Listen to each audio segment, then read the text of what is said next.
ሰላም ጤና ይስጥልኝ የተከበራችሁ የሶሎዳ ሚዲያ ቤተሰቦቻችን እንዴት ቆያችሁ? ለዕለተ ማክሰኞ ያዘጋጀናቸው ወቅታዊና አዳዲስ መረጃዎቻችን ይዘን ቀርበናል። መረጃዎቻችን እየተከታተላችሁ እስከ መጨረሻው ከኛ ጋር እንድትቆዩ ከወዲሁ በአክብሮት እጋብዛለሁ። የህንጣሎ ወረዳ ተወካዮች በመቀሌ ከተማ ታላቅ የተቃውሞ ሰላማዊ ሰልፍ አካሄዱ። በእንደርታ አውራጃ የህንጣሎ ወረዳ ተወካዮች በመቀሌ ከተማ በሚገኘው የትግራይ ክልል ጊዜያዊ አስተዳደር ፕሬዝዳንት ጽሕፈት ቤት በመገኘት ታላቅ የተቃውሞ ሰላማዊ ሰልፍ ዛሬ ግንቦት 19 2017 ዓ.ም አካሂደዋል። በወረዳው ከሚገኙት 14 ጣቢያዎች የተውጣጡ ከ300 በላይ የሚሆኑ የወረዳው ተወካዮች አስቸኳይ መፍትሄ ይሰጠን ሲሉ በሰልፉ ድምጻቸው ሲያሰሙ ውለዋል። በተጨማሪም በታጣቂዎችና በትጥቅ የተመደበ አመራር አይወክለንም፣ በተላላኪ አንመራም፣ ስርዓት ይከበር፣ ፍትህ ይንገስ፣ እኛ ማለትም ህዝብ የመረጠው የወረዳችን ህጋዊ አስተዳደር አመራር ወደ ቦታው ይመለስ የሚሉ ድምጾች በሰልፉ አስተጋብተዋል። አሁንም በተለያዩ ወረዳዎች ስር የሚገኘው የእንደርታ አውራጃ ህዝብ ፍትህ እየጠየቀ ራሴ የመረጥኩት አስተዳደር ወደ ስራው ይመለስ እያለ እንዲሁም አገልግሎት ተቋርጦበት እንደሚገኝ ተገልጿል። በተያያዘ ዜና 80 የሚደርሱ የእንደርታ ወረዳ ህዝብ ተወካዮች ከጀነራል ታደሰ ወረደ ጋር በወረዳው አመራሮች በተካሄደው መፈንቅለ መንግስት ዙሪያ ተወያይተው እስከ ትናንትና ሰኞ ግንቦት 18 2017 ዓ.ም ህጋዊ አስተዳደሩ ይመለሳል የሚል መልስ የሰጣቸው ቢሆንም እስካሁን ግን ህጋዊ በህዝብ የተመረጠው አስተዳደሩ ወደ ቢሮው መግባት እንዳልቻለና አገልግሎት ተቋርጦ እንደሚገኝ ለማረጋገጥ ችለናል። የነደብረጽዮን ቡድን በመቀሌ ከተማ የሚገኘው የሰሜን ሪጅን የኤሌክትሪክ አገልግሎት ጽሕፈት ቤት የነበሩትን ጄኔሬተሮች በዘረፋ መልክ እንደወሰደ ተገለጸ። የነደብረጽዮን ቡድን በመቀሌ ከተማ አስተዳደር ቢሮ አካባቢ የሚገኘው የሰሜን ሪጅን የኤሌክትሪክ አገልግሎት ጽሕፈት ቤት ውስጥ የነበሩት ሁለት ትላልቅ ጄኔሬተሮች በመፍታት በመኪና ጭነው በዘረፋ መልክ እንደወሰዷቸው ተገልጿል። የዝርፊያው አስተባባሪ መስፍን አያሌው የተባለ የኤሌክትሪክ አገልግሎት ጽሕፈት ቤቱ ሰራተኛ እንደሆነም ተጠቁሟል። ስብሰባው የነደብረጽዮን ቡድን የጠሩት መሆኑን ያወቁት የእርሻ ባለሙያዎች ስብሰባውን አቋርጠው መውጣታቸው ተገለጸ። ዛሬ ግንቦት 19 2017 ዓ.ም በ11 ቢሮዎች የሚሰሩ የእርሻ ባለሙያዎችን በተሰበሰቡበት ስብሰባው የነደብረጽዮን ቡድን የጠሩት ሆኖ እያለ ነገር ግን አዘጋጆቹ ታዳሚዎችን የህወሓት ስብሰባ ነው ብንላቸው ስለማይገቡ የግንቦት 20 ቀን ለማክበር ብለን እንጥራቸው በማለት ታዳሚውን የሰበሰቡ ሲሆን አንድ የመድረኩ መሪ በስህተት ቃል አምልጦበት ሁላችሁም የህወሓት አመራሮችና አባላት እንኳን ደህና መጣችሁ በማለት በተናገረበት ቅጽበት ሴራቸው ስለተጋለጠባቸው እያንዳንዱ ታዳሚ ቀስ በቀስ አዳራሹን ለቆ በመውጣት አዳራሹ ባዶ መቅረቱ ተገልጿል። በሀገሪቱ የዲጂታል የፋይናንስ አገልግሎት የሚሰጡ ተቋማት ሁሉ በብሔራዊ ስዊች ሲስተም ውስጥ መግባት አለባቸው ሲል የኢትዮጵያ ብሔራዊ ባንክ አስታወቀ። የኢትዮጵያ ብሔራዊ ባንክ በኢትዮጵያ ለሚሰሩ የክፍያ አማራጮችን ፍቃድ ለመስጠትና ለመቆጣጠር የሚያስችል አዲስ መመሪያ አውጥቷል። በመመሪያው መሰረት ከመንግስት ቴሌኮም ኦፕሬተር፣ የክፍያ አማራጭ አቅራቢና የክፍያ ስርዓቱ ኦፕሬተር በስተቀር ማንኛውም ግለሰብ ከ40 በመቶ በላይ የሚሆነውን ፍቃድ የተሰጠውን የክፍያ አማራጭ ባለድርሻ መሆን አይችልም። በአዲሱ መመሪያ መሰረት አዲስ የክፍያ አማራጭ ፈቃድ ለማግኘት ከዚህ በፊት የሚያስፈልገው የ50 ሚሊዮን ብር ካፒታል ከፍ ተደርጎ 100 ሚሊዮን ብር እንዲሆን ተደርጓል። 100 ሚሊዮን ብር ወይም አቻ የውጭ ሀገራት ገንዘብ እየተመሰረተ ባለው የክፍያ አማራጭ ስም በተከፈተ ዝግ የባንክ ሂሳብ መቀመጥ አለበት።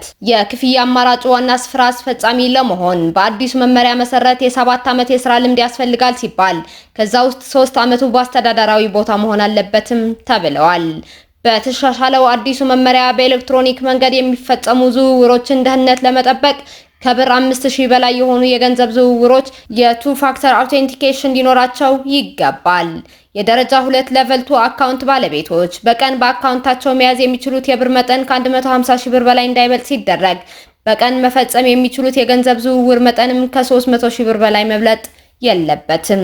ነገር ግን ብሔራዊ ባንክ ከክፍያ አማራጩ በጽሁፍ ጥያቄ ከቀረበለት እንደ ሬሚታንስ፣ የታክስ ክፍያ፣ የነዳጅ ክፍያ፣ የአውሮፕላን ትኬትና ሌሎችም አገልግሎቶች የተቀመጠውን የዝውውር ገደብ ሊያነሳ ይችላል። በተጨማሪም የደረጃ 2 አካውንት ባለቤቶች በቀን ወደ ግለሰቦች ማስተላለፍ የሚችሉት መጠን ከ75,000 ብር እንዳይበልጥ ሲደረግ ከግለሰቦች ወደ ነጋዴዎች የሚፈጸሙ የኤሌክትሮኒክ አካውንት የገንዘብ ዝውውር መጠን በቀን ከ250,000 ብር በላይ አይበልጥም። ሌላው በአዲሱ መመሪያ የተካተተው ማንኛውም የክፍያ አማራጭ ተቋም ማንኛውም ሰው ከሌላ የክፍያ አማራጭ ገንዘብ እንዲቀበልና ወደ ሌላ የክፍያ አማራጭ ገንዘብ እንዲልክ ማስቻል አለበት።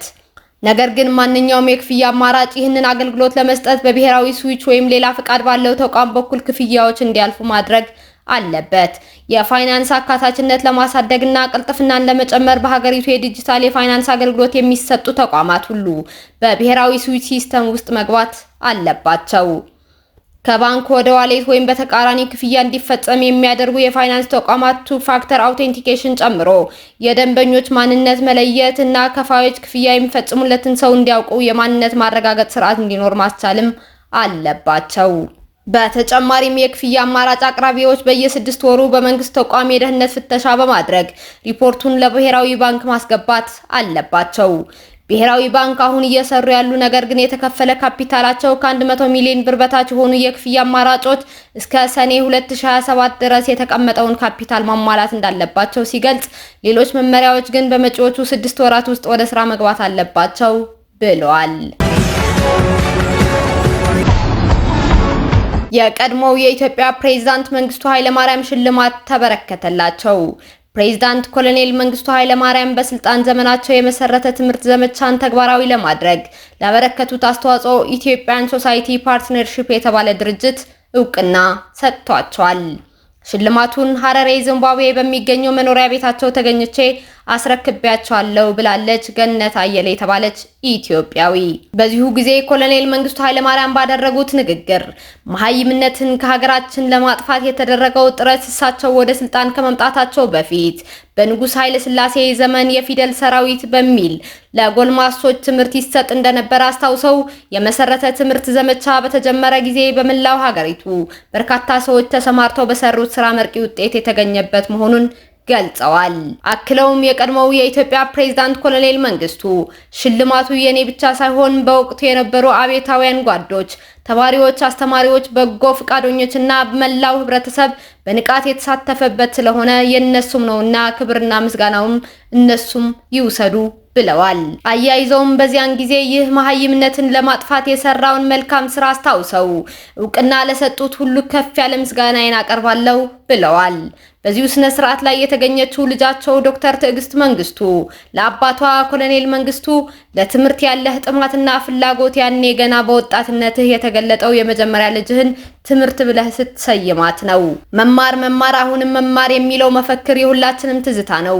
ትምህርት ለሁሉም እንዲዳረስ ያደረግከውን ጥረት በዚያ ተጠቃሚ የነበሩት ብቻ ሳይሆኑ ከመላው የኢትዮጵያ ሕዝብ ጋር እኛም ቤተሰቦችህን እናደንቃለን ብላለች።